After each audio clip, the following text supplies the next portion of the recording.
Oh, yeah, buddy. It's a great day for movement. What's going on, you guys? Max here. And I just wanted to give you guys an example of what I do on my day off, from my pre workout routine to what I do during the actual leg day, and then what do I do to recover afterwards in terms of food in the kitchen. So, um, this basis of what we're going to be doing today. Our leg day is a little bit of everything. So, we have our mobility that we're going to go through before we go into our 3 kilometer jog. Nothing too crazy. We're going to stay at zone 2 right now just to keep my cardio nice. We're going to go into some strength training as well. And like I said, afterwards, we're going to wrap up here in the kitchen. I'm going to show you what I'm going to have for breakfast after the post workout. So without further ado, let's go get some movement. So this is my go-to pre-workout snack. I have about 16 ounces right here of coconut water and a yerba. About 3/4 of it's a coconut water and the rest of it's yerba. That's just my personal preference. I'm not a huge fan of a lot of caffeine, and yerba makes me doesn't feel like I'm not going crazy during a workout. So that's my preference. If you have a better option, go for it. But the coconut water is in there to help with some cramping, good potassium in there. You could also use a banana to supplement as well. Here, just have a handful of blueberries, just a nice, easy little blood sugar. This is going to give me just enough energy to get through the workout where I'm not going to feel weighed down, or I'm not going to feel like I have a whole lot of food that's trying to digest. It's going to be quick, easy for my body. And on top of this right here, have a little bit of sea salt, just a pinch, and then I have some honey. And so what I do is I either just sprinkle that into the drink and I just take the spoon and have the honey like so, or you can come up with another creative way to mix all these together. But basically, have our good electrolytes right here, and then our little sugar that we're going to need to help get our muscles what they need to perform well in the exercise. So that's the pre-workout we have right here. Okay, so these are called 90/90s. And the idea is we're trying to get both knees to go down to the side of the mat and trying to make a 90-degree angle while our torso stays upright. Now, it's harder than it looks, and I kind of just look like I'm tossing around right here. I'm trying to loosen up the lower sides of my back, my hips. And then once I do that first one, then I'm going into here where I'm crossing a leg over the side of the body. And then we're going to transition into a little bit of forward back rocking for our hamstrings and hip flexors, getting a stretch in the front of my hip when I go forward. When I lean back, getting a stretch behind my knee and my hammies. So those are things that I always want to prioritize before I go for a decent little run here. I do have a history of having some leg issues, and so it's just better to get that out of the way so don't have to think about it, and you have peace of mind so you can enjoy the actual exercise in the run. So another view right here of the 90/90s, as you can see, trying to keep both feet together, and you're going to move a little bit. You'll notice I'm kind of scooching towards the edge of the mat as I go. That is unintentional, but this does require a lot of movement just to bring those knees all the way across. So when you start off, you're not going to be as mobile as you'd want to be. You're going to be relatively tight, and then it's going to loosen up a little bit more as it goes. So the idea is same thing with this one. We're going to reach all the way across and start off, it's a little bit tight, and then ease into it more and more, and you can apply a little bit more pressure, and then you'll start to open up a lot. Like right here, I have a lot more range of motion than I did right in the beginning, and it's starting to look a lot effortless compared to how it was when we first started too. So that is how we go about our hip mobility for on the mat. We're going to transition to fire hydrants into a hip circle. So the entire concept of this one is just trying to loosen the hip up to the side, getting my knee towards the ceiling, and then I'm going to pull my knee in towards my belly to slowly draw a small circle and growing bigger as it goes. Trying to keep the back flat with this one as well, so you're not arching. It's more of just bringing the knee up, not the actual flexion or extension of the lower back. Next, we are going to get some motor recruitment in our hips and use the band. So the whole point of here is one leg has to stabilize as one leg pulls away as far as it can. This is going to engage one side in a concentric motion, while the other side is going to lock in and just basically be a statue as best it can. It's really good for firing up your hips if you have a history of hip injuries, knee injuries, ankles as well, kind of all up the chain. It's a great way to just loosen up as you go. And then following here, we have some hip circles on the hurdles. I used to do these back when I played sports in high school, and they've kind of just stuck with me because this is towards the end of the hip mobility routine, and so we're pretty relatively loose at this point. We're not super tight. I definitely wouldn't do this one first, especially if you're dealing with any sort of soreness or tightness. Work your way up to this one because you do have to bring that heel all the way up and across, which is pretty extensive range of motion if you've never done these before, but once you get familiar with them, they're a pretty good addition to use, not just for leg days and working out, but just if you're working at a desk and you want to just get up and move your legs around. And you can do a smaller version of these where you're not putting your hip in as much stress, because when you're all the way out here and going up and across, as you can see, I'm really having to engage that hip flexor and keeping my core tight, so it's a little bit easy. And then we're going to finish off with some swings here to the side just to get some motion flowing. And yeah, that basically wraps up the entire hip mobility, and pretty basic, but it's kind of our go-to.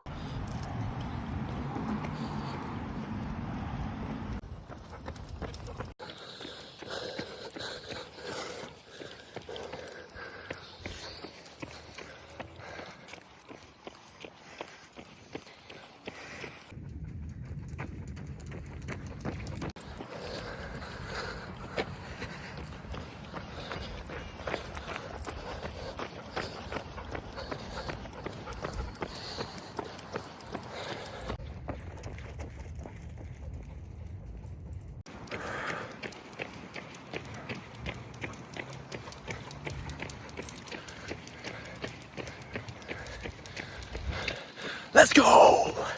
I just want to note that running with animals, especially dogs, well, I mean, what other animal would you run with? Anyways, running with an animal makes your run that much faster. So after that run was complete, we make our way back to the gym where we go straight into our leg day. So because we're already warmed up from our pre-leg day mobility that we were doing in the garage before, and then we went on the run, everything's fired up, our legs are nice and warm, blood's flowing. So we go straight into some goblet squats. Some of you guys may call this a front squat, kettlebell squat, regardless, whatever it is. The whole purpose here is that we have the weight on the front end of our frame, which is going to get our core a big challenge, because as we go down to the squat here, you'll see the weight is trying to pull me forward, but I have to keep my belly squeezed tight and the rest of my core locked in as well to keep that upward shape with my torso, because if it was loose, my chest would just be dropping down to the ground as the knee bends. And so my knees go decently here over the toes to prioritize the quads, but it's a little bit of everything here. You're going to have almost every leg in your muscle working. I'm pushing my heels to the ground to get my glutes here. The hidden part to this exercise is the amount of core you need. And that's why I like to start with it for most exercises, because not only does it recruit most of the leg muscles you're going to use, your core is fired up right away. I know I keep saying that, but it is the go-to when it comes to doing heavy weight exercises. You want to have your core engaged as much as possible. That way you can have your extremities just kind of flow through the motion and everything kind of goes from inside out, if that makes sense. A lot of people, when their core is not tight, they're just trying to use their quad or single muscles at a time compared to using it all as one. Then we go straight into our step ups, and I'm focusing here on the concentric. So I'm focusing on exploding up as I take that big step, pushing that right foot down all the way. The entire foot's going to stay down. You can prioritize different areas of the leg with this exercise. For example, let's say I was pushing through just the ball of my foot, I would feel a lot more in my quad. And then if I was pushing through just the heel, it'd be a little bit more glute. So as I come down here, you got to stabilize and go just a little slow. If I'm being honest, probably my eccentric is not as well as it should have been here. Probably a little bit slower for a deeper stretch. However, nonetheless, I'm focusing on the explosiveness on the way up right here, just pushing through. And just like any body part, whatever we do to one side of the body, we must do the other. So you'll notice I'm doing both legs here for this circuit. And with the kettlebell, it doesn't matter too much. I like to hold it across from the leg that's doing the actual step up. That way you get a little bit of cross body action and your core has to be tight. Um, but yeah, this is one of my go-to favorite leg exercises right after the goblet squat. Your legs are pretty cashed after the first one, but they also have enough juice where the entire workout's kind of flowing at this point. So I like to do sets of 10 to 12, maybe 15 if I'm feeling ambitious on a lighter weight, but that's pretty much it for the step ups. And then afterwards, we go straight into our reverse lunge. I add a twist to it. So you'll see I have this plate here.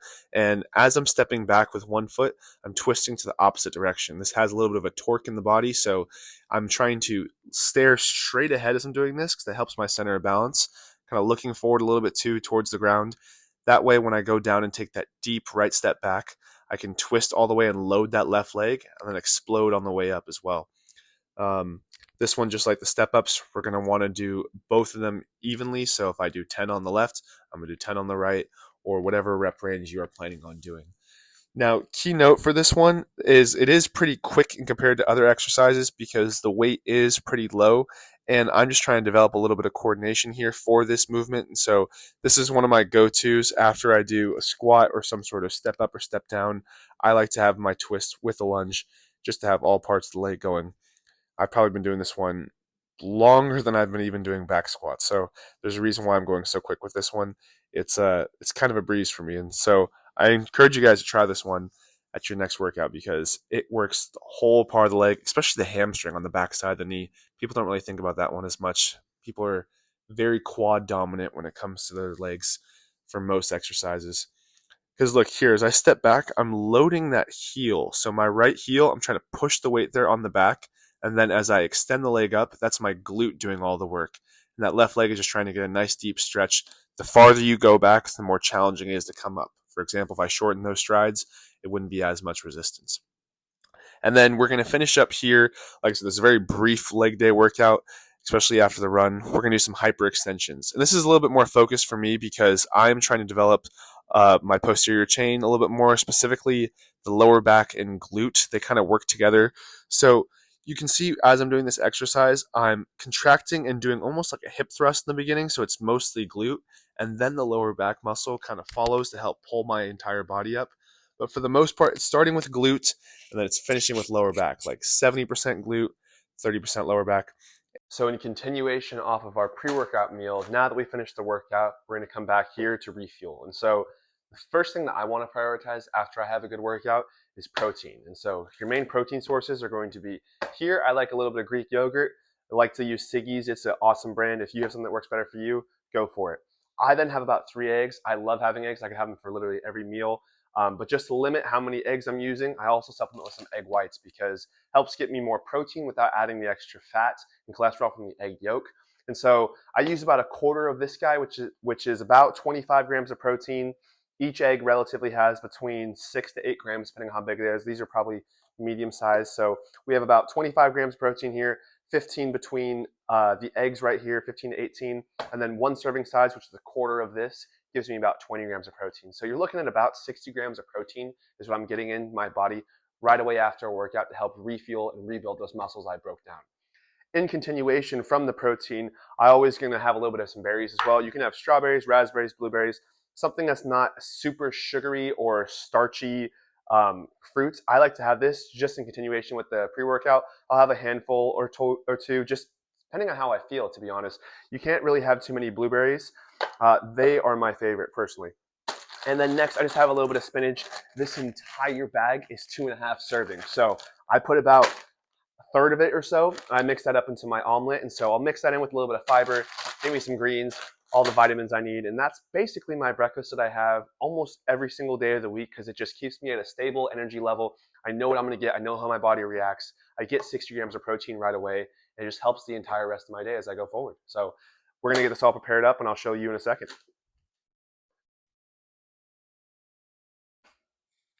Okay, so that has all been chefed up by yours truly. Now, I know it doesn't look super sexy, but it gets the job done. And with something like breakfast, you're trying to have stable energy throughout the day. And this is not going to give you that sugar crash that most people have around 11 to start the day with a bagel or just some oatmeal with a sugary coffee. So 20 grams of protein right here. We have some non-artificial sweeteners with those blueberries. That's what they're used for. And over here, we have around 50 to 55-ish grams of protein, have about 10 from the 2 cups of spinach, 20 to 25 from the egg white. We just kind of eyeballed it. And then around 20 as well from the 3 eggs. And so I just put a little bit of pepper and some salt, mix it together with the spinach. And this pretty much keeps me full for the next 4 to 5 hours, especially if I have a long day. Really crucial Monday through Friday when I'm working with clients. So this helps me just stay stable throughout the day. And you can use it just as your post-workout meal, your main breakfast, regardless. If you like to work out in the morning, this is the perfect tool to put both together. And yeah, try it. Let's see what you guys think. You guys, I am spent and exhausted after that workout. I'm going to dig into this food. But before I go, I want to say thank you guys all for tuning in and listening to this. If you guys have any questions or comments, make sure you message me, leave a like and subscribe. Remember, my name is Movement by Max, and make sure you guys go and have some great movement today.